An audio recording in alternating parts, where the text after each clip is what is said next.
Okay, let me introduce Tony Gosling from Bristol. He's an investigative journalist who joins us. Tony Gosling, welcome.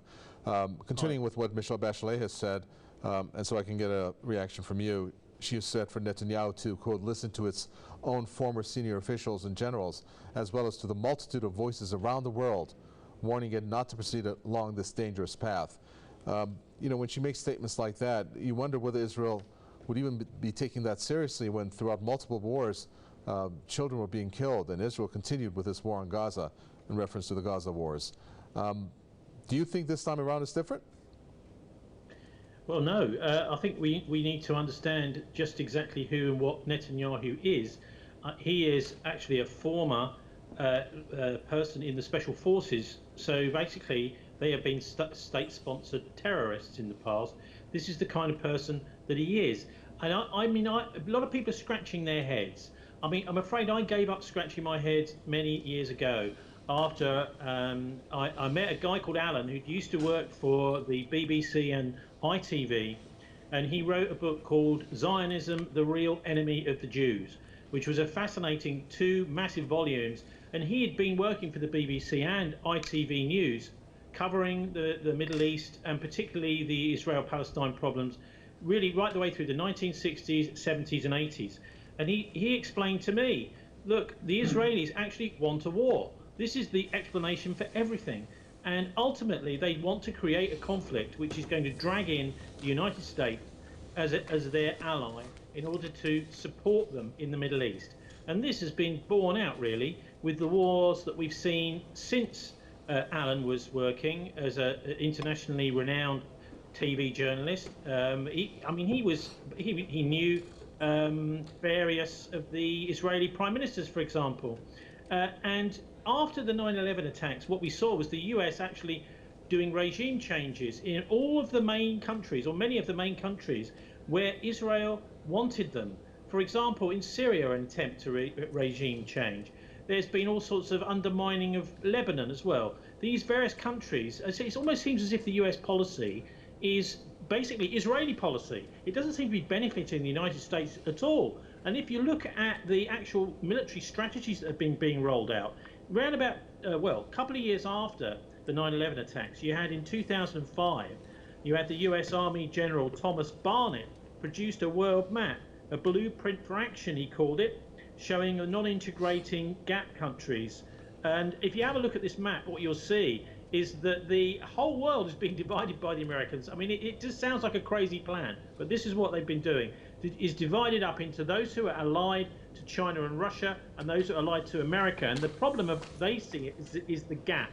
These countries which are not 100% aligned to one or the other, and they're trying to force them to do so. But even more spectacular was in 2006, the US Armed Forces Journal published Lieutenant Colonel Ralph Peters' map of what he calls a balkanized new Middle East. Well, balkanized is my term, because this is the arrogance of the US and the Israelis, is that the US Pentagon is actually saying, well, actually, we're going to just redraw the boundaries of the Middle East, rather like the British did at the time of the First World War, because we're the new empire now, and we're going to actually change all these boundaries and use that in order to divide and rule the entire section of the world. Middle East is very, very important internationally, of course, because it's the boundary of Europe and Asia and Africa.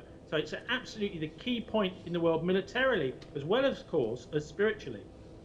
Okay, maybe if we can take a few seconds here for you, Richard Becker, to tell us what your book is all about, given the fact that we've introduced you as an author for Palestine, Israel, and the U.S. Empire, because I think it would fit in somewhat with the context or the content of what we're talking about.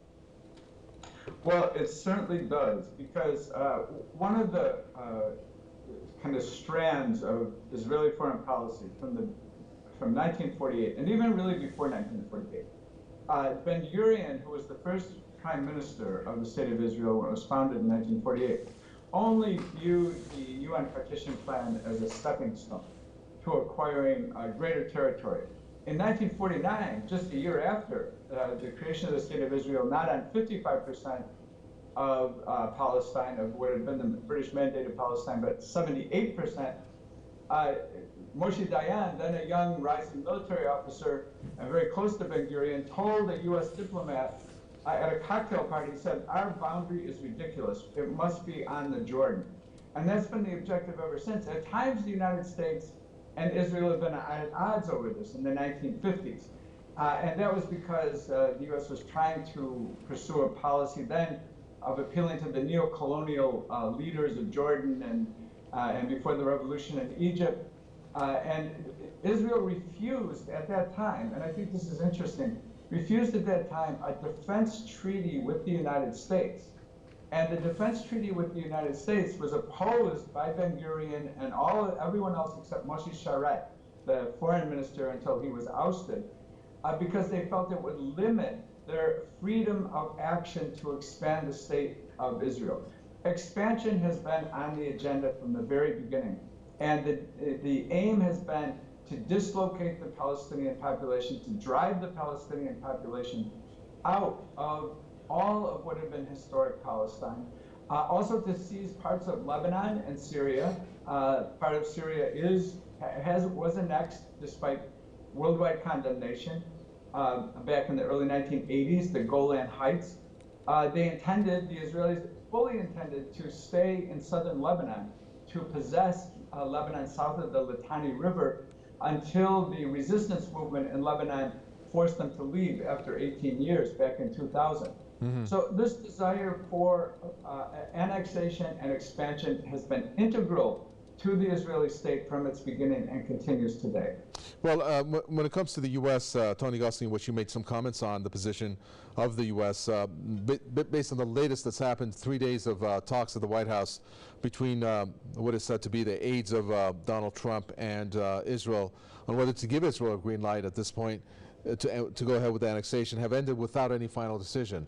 Do you think that Israel is the only one leading the way here, or do you think that maybe the U.S., given the fact that it's Trump's son-in-law Jared Kushner is the architect of the so-called deal of the century, in which the annexation has been introduced as part of it, maybe they are the ones who are also leading this, or is it a combined effort?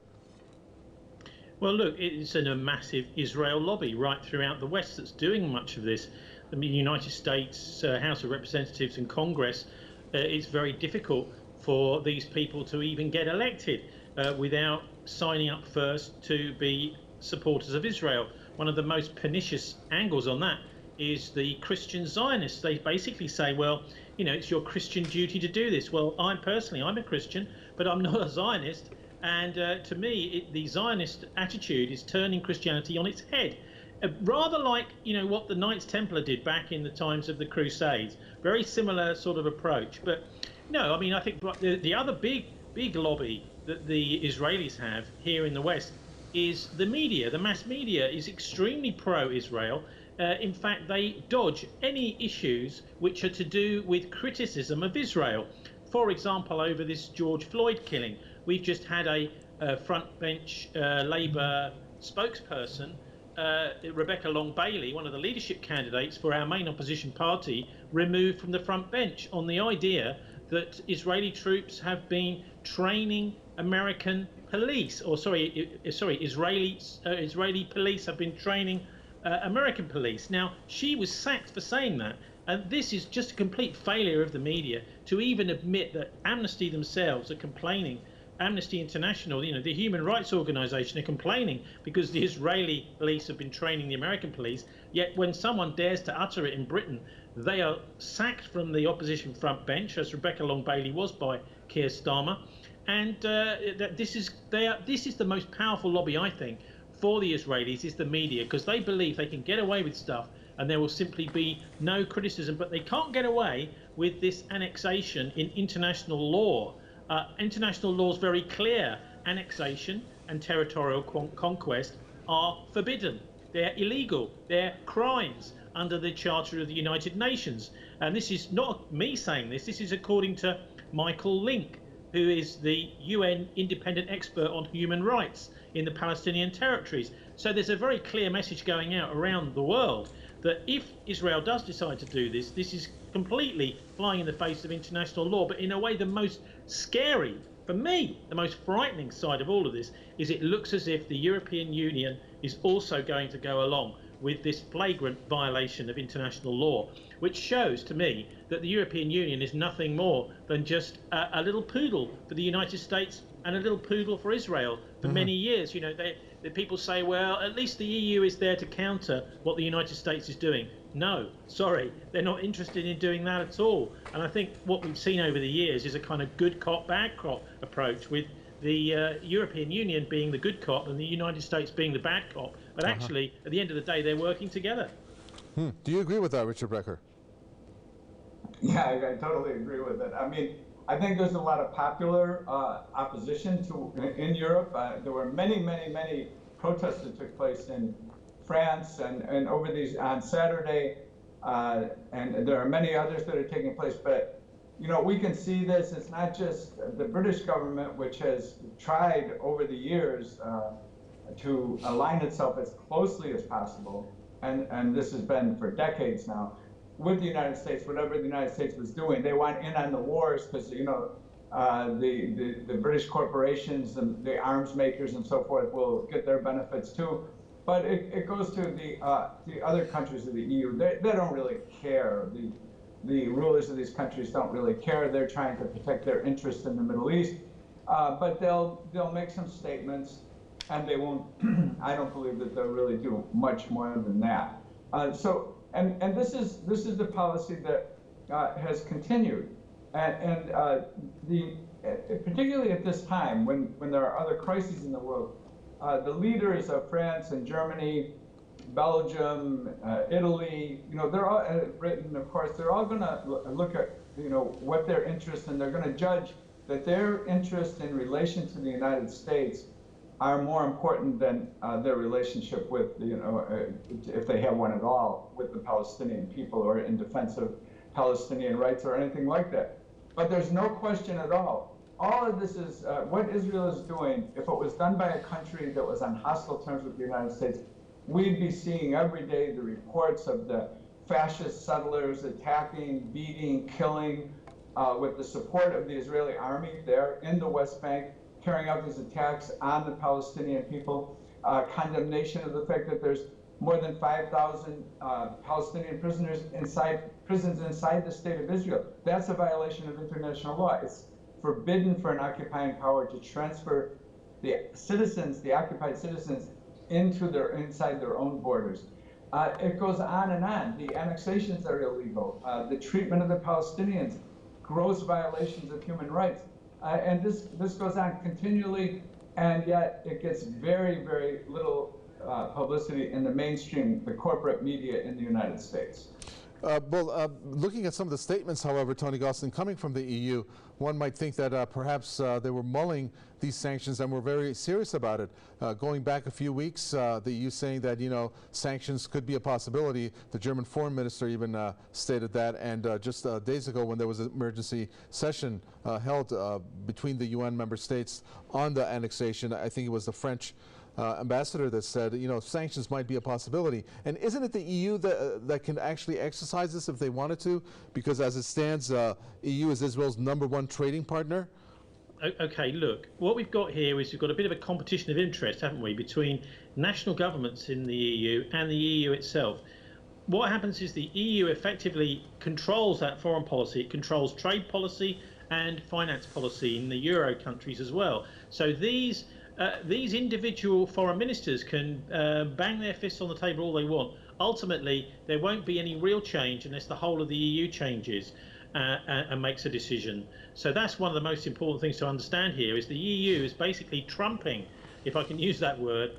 In fact, in a way, it's a Trumpian move they're making, isn't it? You know, doing what the United States wants. They can trump the wishes of individual countries. And that's one of the reasons the EU was set up, by the way. Henry Kissinger, back in the 1970s, I think it was, maybe even, yeah, the 70s, said he's fed up with phoning up all these different countries, you know, 25 different countries to get them all to agree. He'd much rather have one phone call to make. And he's got his dream now, hasn't he? With only one foreign minister for the whole of the EU. But look, let's be really clear about one thing. The European public and the American public do not support this. This is just literally the consolidation of power over the years into a tiny number of hands, and those hands are effectively not doing what ordinary people want at all. Look at, for example, the amount of trust there is in the British media. There was a report out last week which Reuters and various other agencies circulated. Fascinating that Britain is one of the worst countries in the world for trust in the media, which is a bit ironic since my programme was just pulled off the air here in good old Bristol with using the pandemic as an excuse, which I've been doing every week for the last 12 years. And it's not surprising that people don't trust the media. It's because voices like mine just simply don't get heard in the West.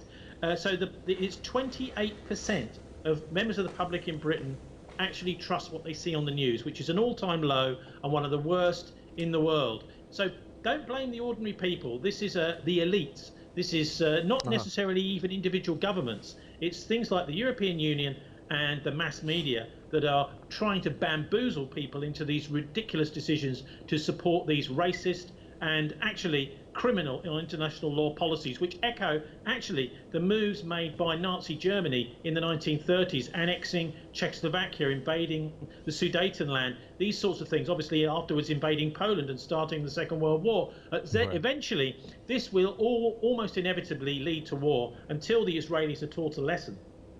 Well, leading to war is one thing. Michelle Bachelet has said, Richard Becker, that this is going to be very disastrous for the Palestinians, even for Israel itself, and for the wider region. So if Israel does go ahead, what type of disastrous consequences can we see happen if you agree with what Michelle Bachelet has said?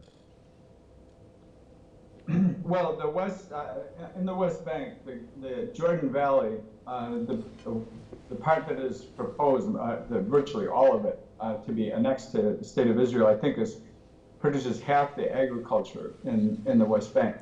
If the annexation plan for the Jordan Valley and for the settlement blocks goes through, what is left of Palestinian land, and it's virtually like this now, are tiny pieces of territory, non-contiguous, unlike any other state in the world. The only thing it resembles that I know of where the Bantu stands, the little pieces of barren earth that were designated by the South African apartheid regime as the expression of self-determination for the African people.